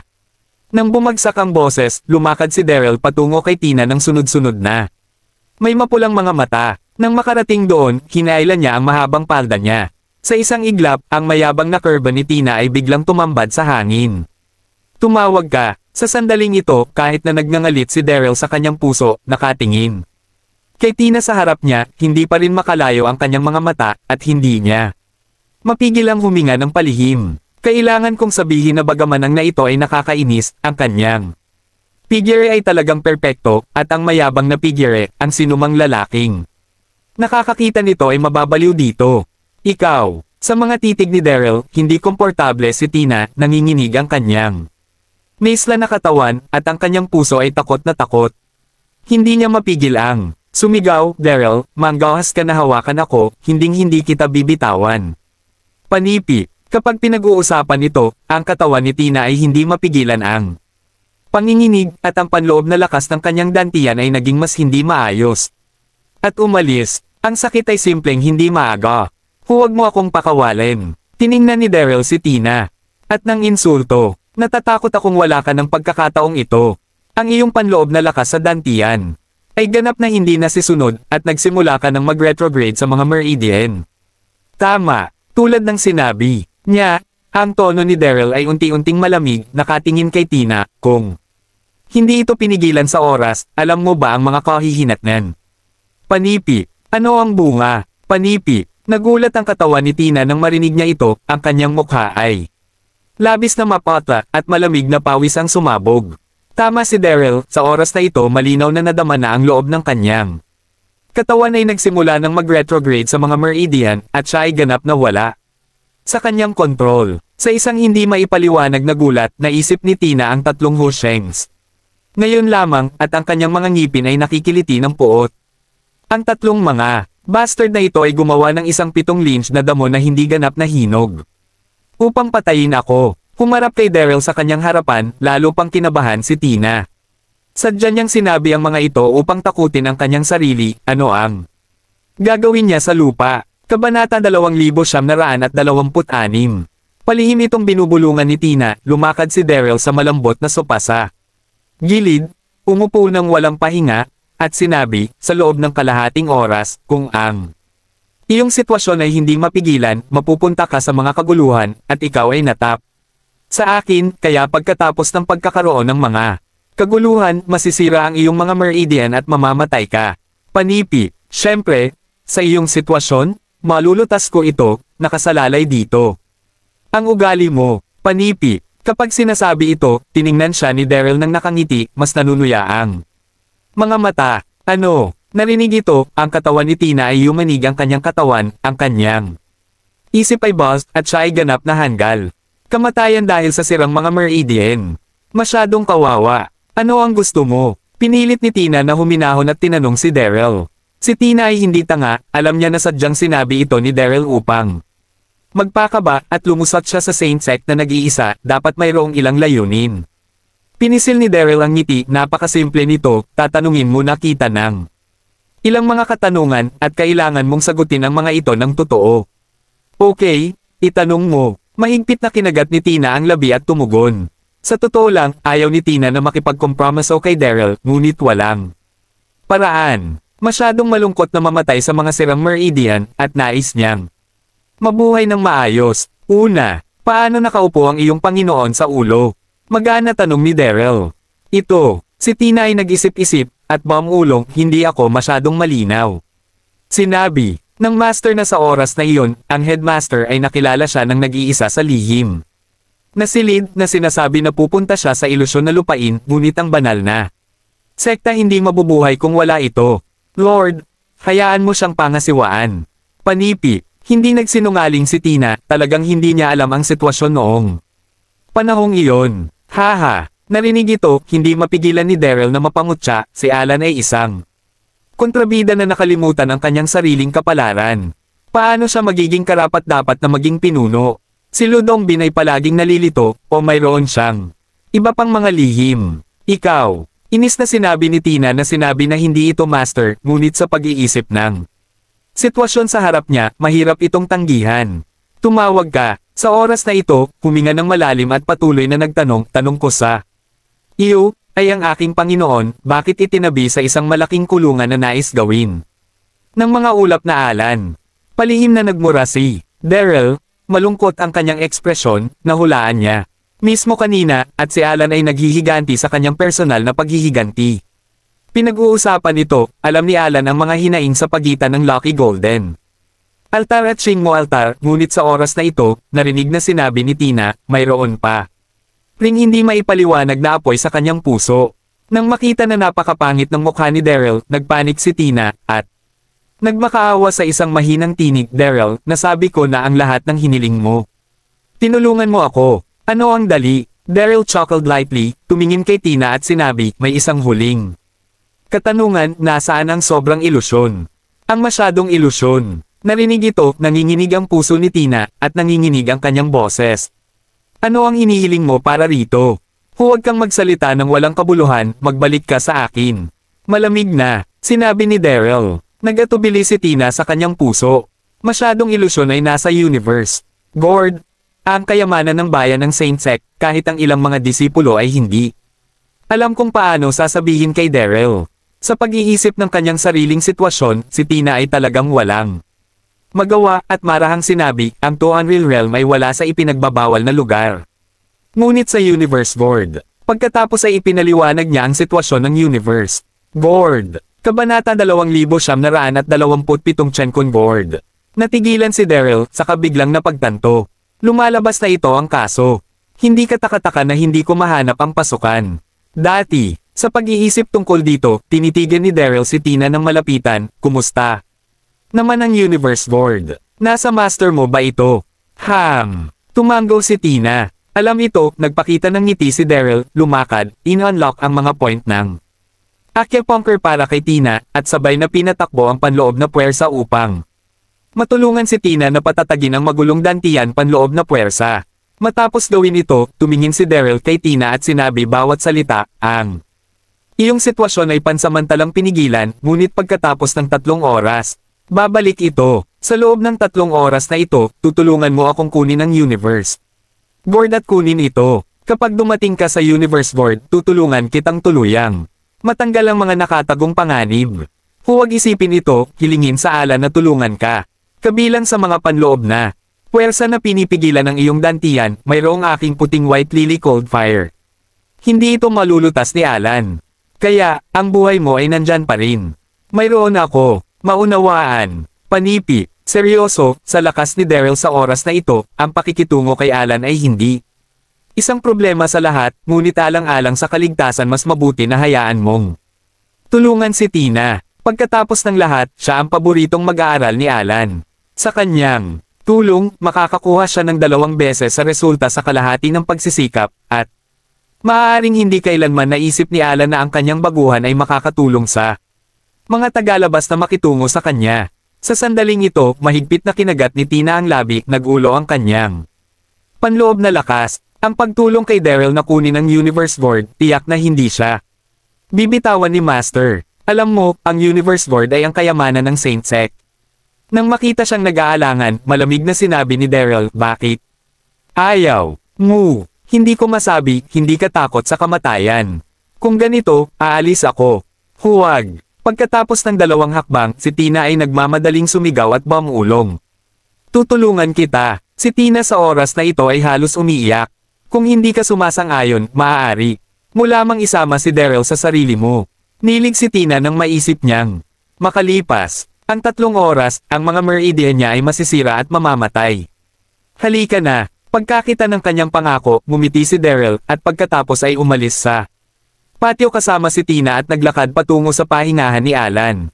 Si Daryl ay hindi natatakot kay Tina na maglaro ng kanyang sarili, kung tutuusin, ang kanyang buhay ay naipit sa kanyang mga kamay, maliban kung hindi siya natatakot sa kamatayan. Tuldok tuldok tuldok tuldok tuldok. Sa kabilang panig, ang Southern Cloud Continent, ang Imperial City. Gabi na, tulad ng dati, nagpahinga na ang emperador, at ang palasyo ay tahimik pa rin, ngunit sa oras na ito ang Fengming Hall ay maliwanag na naiilawan. Kasama ang daan-daang mga opisyal na natipon, at napakasigla nito. Ang Fengming Hall ay ang lugar kung saan pinangangasiwaan ng emperador ang mga gawain sa araw ng trabaho. Ito ay marangyang at matikas. Sa sandaling ito, sa trono ng pangunahing bulwagan, ang emperador ay nakaupo sa isang robe ng dragon at phoenix at mink na may isang ngiti sa kanyang maislan na mukha, at halatang siya ay nasa mabuting kalagayan. Sa tabi niya, si Quincy ay nakasuot din ng isang damit sa palasyo, hindi masasabi ng marangal at matikas. Sa ibaba, ang mga opisyal ng sibil at militar ay pawang bihis sa mga costume na may labis na nasasabik na mga ekspresyon. Kalahating buwan na ang nakalilipas, 100 na araw na santo ang bumisita sa reyna, at matapos sabihin ang sitwasyon ng larangan ng espiritu. Nakiusap siya sa tulong ng reyna. Nagulat ang reyna sa oras na iyon, at pagkatapos, ay nagutos na maglabas ng isang paunawa sa mainland ng Kyushu upang mag-anyaya ng iba pang 9 na araw na santo. Magtagpo sa Southmouth Palace. Makalipas ang kalahating buwan, ang 9 na araw ng mga santo sa iba't ibang mga lugar ay sumugod upang makita ang paunawa. Ngayon pa lang, nalaman ng reyna na dumating na ang 2 pang santo, at ang 9 na araw na santo ay halos naruroon. Tuwang-tuwa ang reyna, kaya't dali-dali niyang inutusan ng mga tao na magayos at hayaan ang mga opisyal ng sibil at militar na magtipon sa Fengming Hall upang saksihan ang 9 na araw na mga santo na magkasama. Estilo. Alam mo, ang bawat isa sa 9 na mga langit ay may isang pambihirang pagkakakilanlan, at masasabing isang karangalan para sa Timog Cloud Continent na makapagtipon dito. Kabanata 2928. Kamahalan. Sa sandaling ito, isang ministro ay dahan-daang lumabas at magalang na sinabi sa Queen, 9 na langit na malalim na batang babae, tipunin kami sa South Cloud Imperial City. Hindi lamang maaari ipinakita nito ang pagiging matalino ng iyong kamahalan, ngunit sa hinaharap, ang katayuan ng ating Southern Cloud Continent sa gitna ng mainland ay tiyak na magpapabuti ng marami. Panipi. Narinig ito, ang iba pang mga ministro ay tumango bilang pagsang-ayon. Nagpakita rin ng konting ngiti ang emperador. 9 na langit na malalim na babae ay narito. Habang nagsasalita siya, narinig niya ang isang abiso mula sa mga gwardya na nagmumula sa labas. Wow! Sa isang iglap, ang mga mata ng bawat isa sa bulwagan ay nagtipon sa pintuan, isa-isang ipinapakita ang kaguluhan. Kasabay nito, maraming tao ang nagbigay ng pagsabog ng bulalas. Sa pasukan ng bulwagan, 8 magagandang figure ang dahan-daang lumakad. Ito ang 8 na araw na santo. Sa sandaling lumitaw ang 9 Heaven Saint, agad itong naging focus ng madla. Ang 8 na araw na santo, lahat ay nakadamit ng mahabang palda, ay ipinakita ang kanilang perpektong figure na nakalulungkot, kaakibat ng walang kamatayang ugali. Ang mga mata ng mga sibil at opisyal ng militar na naruroon ay biglang naging tuwid. Kahit na sina Empress at Quincy ay hindi mapigil ang mapabuntong hininga. Napakaganda, karapat-dapat na maging 100 na araw na santo. Kamahalan. Sa sandaling ito, ang 8 santo ay nagsama-sama. Kabilang sa mga ito, magalang na sinabi sa reyna, salamat sa iyong tulong. Kung hindi dahil sa anunsyo ng iyong kamahalan, tayong mga kapatid ay hindi magtatagpo sa lalong madaling panahon. Ang boses ay nahulog, at ang iba pang mga santo ni Zian at Wanxiang sa tabi nila ay sumaludo rin sa emperador. Banayad na ngumiti ang reyna at itinaas ang kanyang kamay, isang bagay lamang ng pagtaas ng kamay, kayong mga santo ay hindi kailangang maging masyadong magalang. Pagkatapos, tumingin ang reyna sa paligid at nagpatuloy, ang 9 na santo ay umabot na sa 8, sa palagay ko ang huling ito, marahil ay papunta na rin dito. Panipi. Nahulog ang boses, nagkatinginan sina Huan Xiang at Zian, at kapwa Napakasakit. Saint Langsen, natatakot akong hindi ako makarating. Sinabi ni Zian na. Namumula ang mga mata sa susunod na segundo. Bakit? Takang tanong ng Reyna. Sa parehong oras, si Yuling at ang iba. Pang mga santo ay nakasimangot din. Pagdating ni Zian at Huan Siyang sa South Cloud Imperial City, tinawag sila ng emperador. Wala silang oras upang ipaliwanag ang sitwasyon sa iba pang mga kapatid na babae, kaya hindi nila alam na patay na ang Santo Langsan. Lanzin, pinatay siya ng masama. Napangisi si Zian, tiniis ang kanyang kalungkutan. Nang mahulog ang mga salita, hindi mapigilan ni Zian ang panloob na kalungkutan, luha ay bumagsak. Ano? Narinig ito, ang buong Fengming Hall ay nagulo, at lahat ay natigilan. Isang santo ang pinatay. Paano ito nangyari? At ang maraming mga santo ni Yuling ay hindi maipaliwanag na malungkot. Ang 9 na araw na mga banal ay mahal ang mga kapatid na babae, at ngayon nakakakuha sila ng hindi magandang balita, mahirap paniwalaan. Panipitandang padamdam. Zian. Sa ilalim ng sentimental puso, Yuling dahan-dahan pagdating ng Diyos. Malapit na pinagmasdan Zian tinanong paano ito pagpunta mga anak, nagdusa anumang bagay orchid kanino pinatay niya. Ito sa isang iglap, ang mga mata ng lahat sa buong hall biglang nagtagpo sa katawan ni Zian. Mahigpit na kinagat ni Zian ang kanyang labi, hindi maitago ang kanyang panloob na kalungkutan, at mapait na sinabi, ito ay sect master ng Elysium Gate. Daryl Darby. Nang bumagsak ang boses, si Wan Xiang sa tabi niya ay nagsalita din ng walang kapantay na sama ng loob. Oo, iyon si Daryl. Nakipagkonsabo siya kay Lanzin. At pinapahiya siya. Si Lanzin ay hindi na matiis, at sa wakas ay nagpakamatay. Ito, ang lahat ng pagkamatay ni Lanzin. Personal na sinabi sa akin ni Chen Siyang. Tulad ng sinabi niya, ang magandang mukha ni Huan Siyang ay nagsiwalat ng kaunting pagkakasala. Sa oras na iyon, determinadong mamatay si Lan Zin. Hindi ako tumigil. Panipi, Daryl. Narinig ang mga ito, maraming santo ni Yuling ang lahat ay nagalit. Mayroong isang napupuot na tao. Kabanata 2929. Narinig ko na si Daryl ay isang bayani ng mainland. Hindi ko inaasahan na ito ay napupuot. Dapat mong patayin siya at maghayganti kay Langsan. Sa sandaling ito, ang emperador at si Quincy, pati na rin ang daan-daang mga sibil at opisyal ng militar sa paligid, ay natigilan at nabigla. Pinatay ni Daryl si Saint Langsen. Paanong nangyari te? Tumawag ka. Di nagtagal, nagreaksyon ang Reyna at tiningnan sina Wan Xiang at Zian nang, komplikado, dalawang santo, nagkakamali ka ba? Si Daryl ay patayo at patayo, paano niya magagawa ang mga masasamang bagay na galit sa kapwa-tao at Diyos? May, nagpapanggap ba maging isang matuwid na tao? Si Daryl, sadyang in-frame siya. Panipi, nang bumagsak ang boses, sunod-sunod na tumango ang mga opisyal ng sibil at militar. Malamang na may ibang nag-frame sa kanya. Ginawa ni Daryl ang maraming bagay para sa Southern Cloud Continent. Halata, sa lahat ng kanyang moralidad, kaya't anuman ito, ang emperador o ang mga sibil at militar na opisyal, hindi siya naniniwala. Hindi maaaring magkamali. Tumingin si Huan Siyang sa paligid at malamig na. Sinabi, bago namatay si Lanzin, sinabi niya sa akin ng personal na si Elysium Gate Sect Master na si Daryl ang nanakit sa kanya, at si Daryl at ako ay nakipaglaban. Sa kanyang lakas, tiyak na maaasahan mo si Langsan.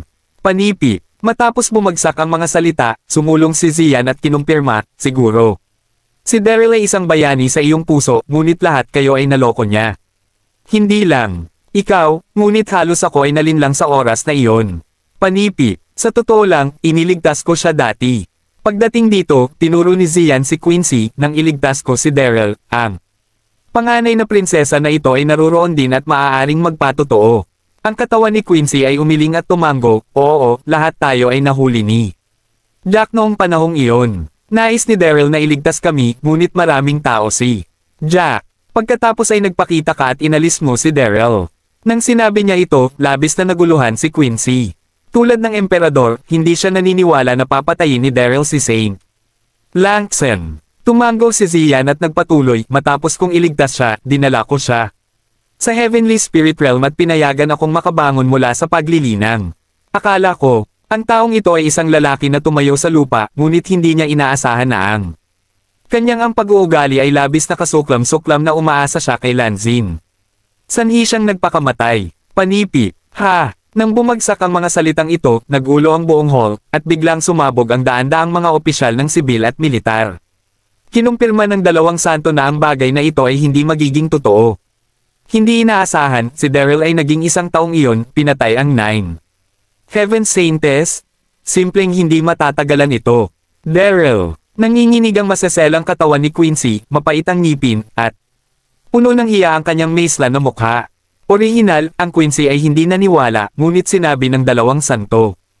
Tiyak na hindi mali. Si Daryl ay ang kanyang kasintahan, ang South Continent, ngunit ang paggawa ng ganoong bagay ay nawala lamang ang mukha ng pamilya ng imperyo ng South.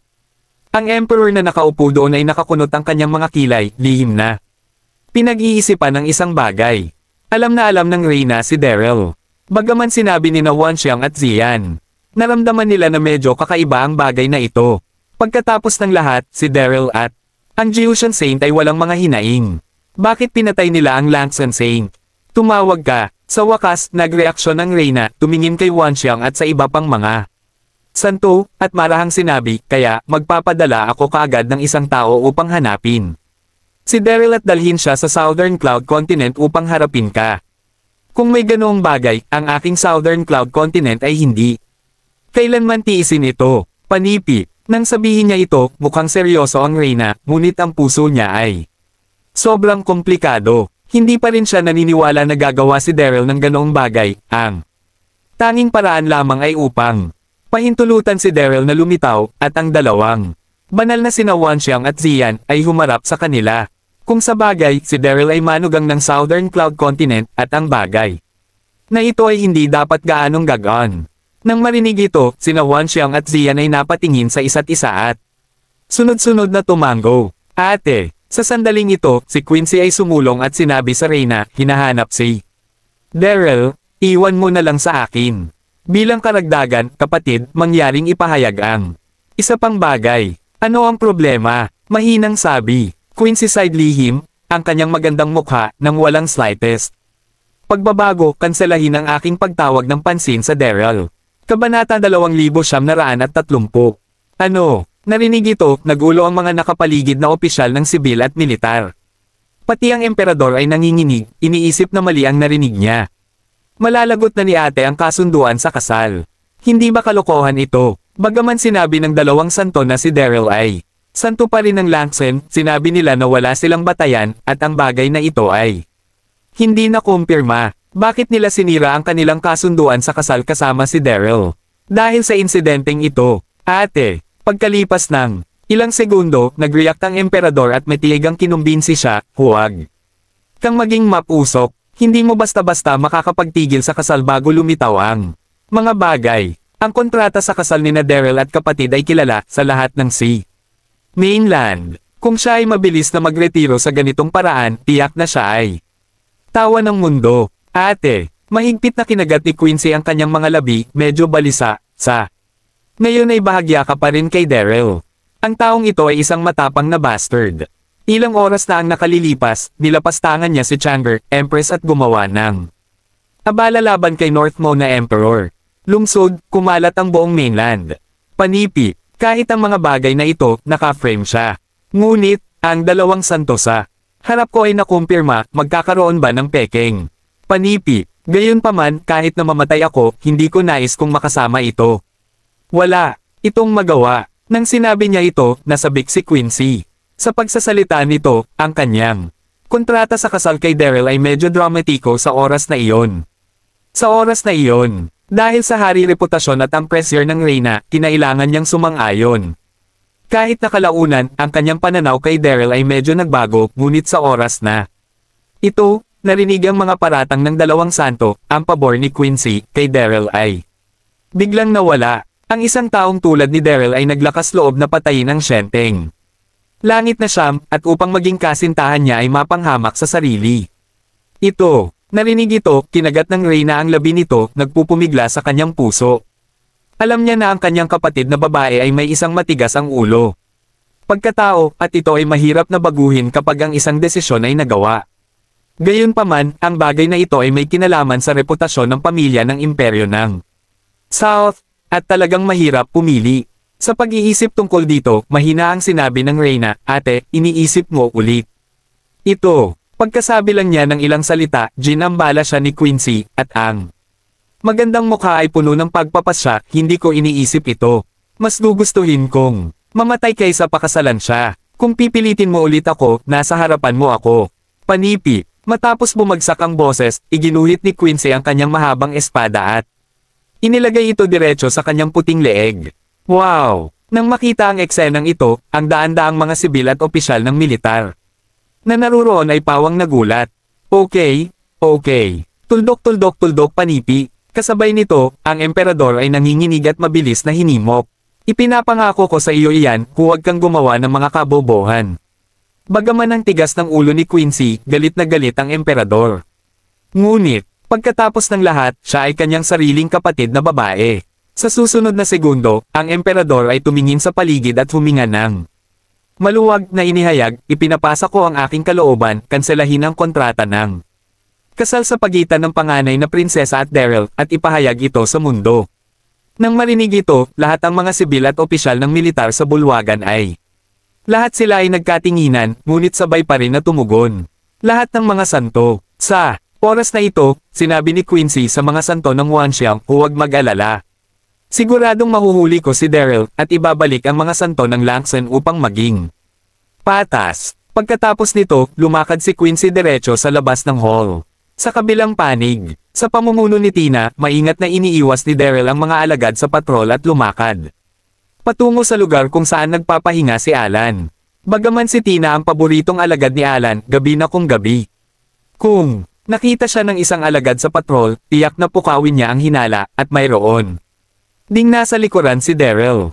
Sa oras na ito, mukhang kalmado ang ekspresyon ni Daryl at medyo hindi mapalagay ang kanyang puso. Ang pagpasok ng pangkalahatang dambana ay nag-iisa, at pananakot sa Tina. Tila ang lahat ay maayos, ngunit pagkatapos ng lahat, ito ang banal na sekta.